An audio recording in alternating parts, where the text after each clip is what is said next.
ഈ ഭാരങ്ങളുള്ളവരെ നോക്കിക്കഴിഞ്ഞാൽ അതൊരു സ്പിരിറ്റാണ്. ആ സ്പിരിറ്റ് അവനെ കൺട്രോൾ ചെയ്ത് അവനെ മരണത്തിലേക്കും നാശത്തിലേക്കും കൊണ്ടുപോകുവാനിടയാ. എന്നാൽ യേശുവിന്റെ കർത്തൃത്വത്തിന് കീഴിൽ ഒരുവൻ വരുമ്പോൾ, യേശുവിന്റെ സമാധാനം ഒരുവന്റെ മേൽ ഇറങ്ങി വസിക്കുമ്പോൾ, ഈ സമാധാനം ഒരുവന്റെ മേൽ ഇറങ്ങി വസിക്കണമെങ്കിൽ അവനും ദൈവവുമായിട്ടൊരു ബന്ധത്തിലേക്ക് കടന്നു വരണം. യേശുവിന്റെ കർത്തൃത്വത്തിന് കീഴിൽ വരണം. ഇന്ന് അനേകര് രക്ഷിക്കപ്പെട്ടതാ, സ്നാനപ്പെട്ടതാ, പക്ഷേ കർത്തൃത്വം യേശുവിന്റെ കയ്യിലല്ലെന്നുള്ളതാ പലരുടെയും വിഷയം. പലരുടെയും കർത്തൃത്വം നടത്തുന്നത് ജഡമ ഇല്ലെങ്കിൽ പിശാച. അതുകൊണ്ട് തന്നെ അവർക്ക് പലപ്പോഴും സമാധാനം അനുഭവിക്കാൻ പറ്റുന്നില്ല.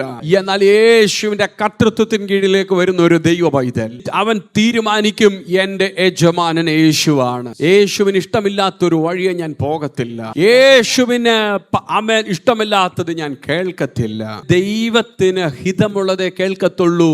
അവൻ പൂർണ്ണമായി കർത്താവിന്റെ നിയന്ത്രണത്തിലേക്ക് വരികയാണ്.